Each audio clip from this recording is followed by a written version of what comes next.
Episode 1 The Red Shed. It was late October, and the wind had a chill to it as it blew through the town. There was a superstition that a red shed in the middle of a dead fruit field would curse you if you ever tried to go inside of it. No one in the town really believed the horror stories, but even the most skeptical local would never go near it, except for outsiders. Visitors from other cities always traveled to the town to stay for a night just to get a look at the shed. It was about a 30-minute drive from the city to get there. No paved road, no streetlights. Just a forest lining up along a 2-mile-long dirt road, broken off from the main highway. People would only go as far as a couple hundred feet from the main highway onto the dirt road to take photos of the shed, but not any further. As you got closer to the shed, the lining of forestry stops abruptly. In its place, rows and rows of barbed vines sharp enough to slice through clothes, stopping anyone from going further. But teenagers would often try going as part of a dare to see who could walk closest to it before running away. Most would stop a few steps in once thorns got their first taste of blood. The thorns ripping their clothes and stabbing their skin, forcing them to give up just as they started. But there was a pair of siblings who wanted to test their limits and push through to the end, to see the red shed.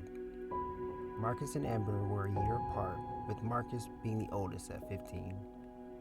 He knew wherever he went, his younger sister would follow, so he thought he could trick her into coming out here to scare her. But what he didn't know is that she wanted to see if the legend was true for herself, so they made a deal. If she could make it through the night at the shed, she could follow her brother anywhere. But it wouldn't be easy. Rows and rows of thorny vines blanketed the dead ground that led to the shed. The ground was riddled with mud puddles, crunchy leaves, and black grass that had the stench of rotting fruit and decaying animals. Marcus and Amber came prepared with thick overalls and black knee-high fishing boots. Marcus wore his lucky green hoodie, and Amber her favorite rock band jean jacket. The sun was beginning to set over the field, turning the sky a dark orange-red. Marcus smiled confidently at his younger sister as he turned to lead the way through. He carried a machete to help cut through the vines that were too thick to push through. But as they made their way through, reality slowly started to set in. Their clothes were getting caught as the wind picked up and whipped the vines around. Marcus noticed a section of the vines about 50 feet ahead of them moving in a different way compared to the rest of the field. It wasn't swaying to the right like everything else. It seemed to not move much at all, like the wind was avoiding that spot. Marcus started towards the patch when he heard her Amber mumbling and whimpering far behind him. She was stuck. She had been pulling along a vine that was coiled around her ankle with a hellishly tight grip. Marcus turned his body to walk back to where Amber was, trying to pry herself free, her hands clasping around the vines to try and tug them off. She felt her grip slipping as blood began to encase her hands and almost cover them entirely. At the sight of her blood, she began to panic. Her movements became more erratic. Eyes flooded with tears as she yanked at her ankle over and over to try and pull it free, but the vines wouldn't give. She felt as though they were holding her hostage, making her pay the consequences of trespassing. She tried to take the boot off, but the horns had hooked into the rubber too tightly. Her head began to ache as she tried to think of a way to free herself. She stared at her ankle for a moment longer and then had an idea. Maybe getting her ankle bloody would help it slide easier. She closed her eyes and slowly pushed the thorns deeper against the boot, puncturing her skin. Biting back her crying, she quickly pulled the thorns down to cut a deep slash across the front of her ankle. With blood pooling around her foot, she was able to slowly release her ensnared foot free. Marcus, still fighting with the vines, felt helpless as he saw his sister in front of him. It seemed like the vines were getting thicker. He swore at the vines. They weren't as difficult to slice through at first. As he was cutting away at the thorns in a panic, the wind slowly fell silent, except the spot Marcus noticed earlier, where the vines had their own movement independent of the wind. It started to seem as if there was something alive inside the patch. It was still a ways from the shed, but it looked slightly closer than it was before. Marcus was almost to his sister when the earth felt like it shifted slightly beneath them. He stopped cutting the vines when he saw her staring off into the direction of the patch, with fear in her eyes. He looked over to his left and saw the vines violently whipping about, as if they were enraged.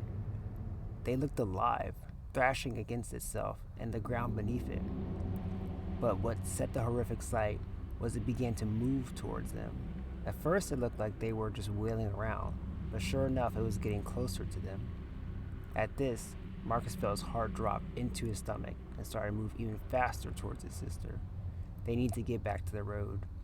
Every step felt like the mud had gotten tougher to tread through, as if it was assisting the violent thorns thrashing about. Loud snaps and popping noises grew as the vines picked up their pace once more towards them. Amber was frozen in place, but felt a jolt rouse her when she saw how hard her brother was fighting to get to her.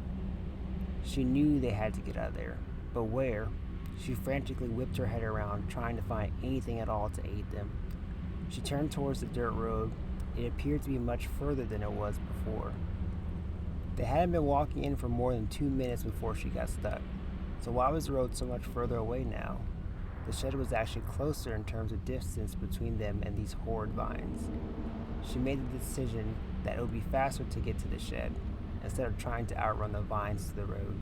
There was no telling what could be inside the shed once they got to it, but all that mattered now was getting out of these vines. She could call for help once they were inside. She called for her brother to start towards the shed and she would follow. He hesitated at first, before Amber's voice boomed throughout the field, echoing, "Go!" He twisted his body around quickly and began hacking his way towards the shed. He was making good progress. The adrenaline pumping through him kept him from getting tired. His hands had gone numb from all the cuts he received while slicing through the vines. But in the pit of his stomach, he felt more worried about his sister.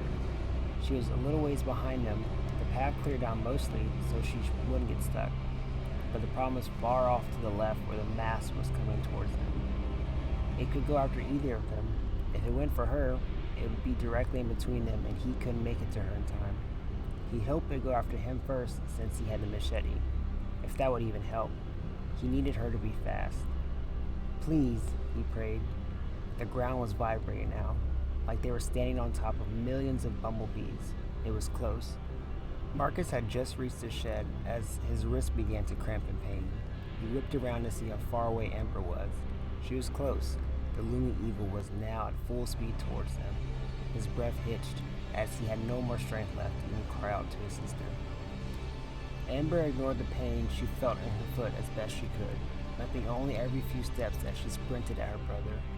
She was almost to him, as a few of the longest vines came close enough to cross her path.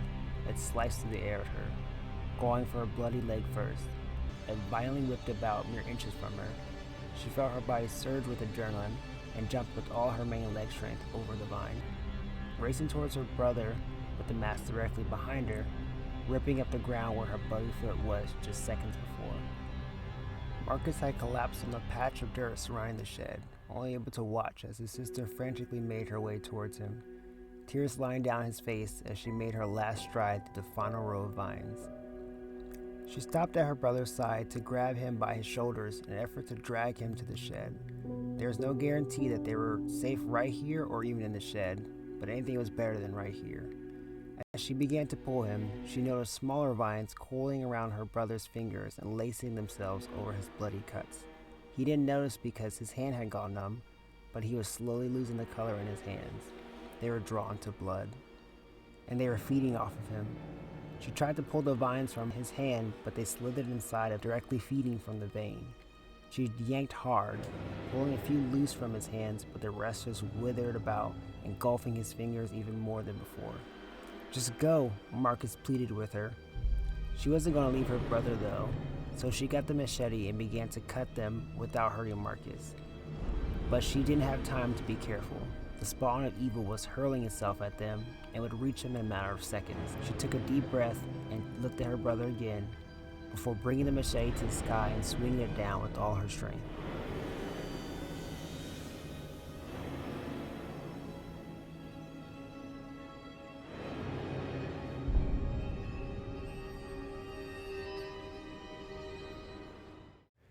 Hey guys, I just wanted to thank you for listening on the part one to the Red Shed. I'm a little sick right now, so my voice sounds a little strained, but the series will probably have two more parts to it, and then we'll pick up on a whole new series and setting and everything. So please subscribe if you enjoyed it, and I hope to see you on the next video.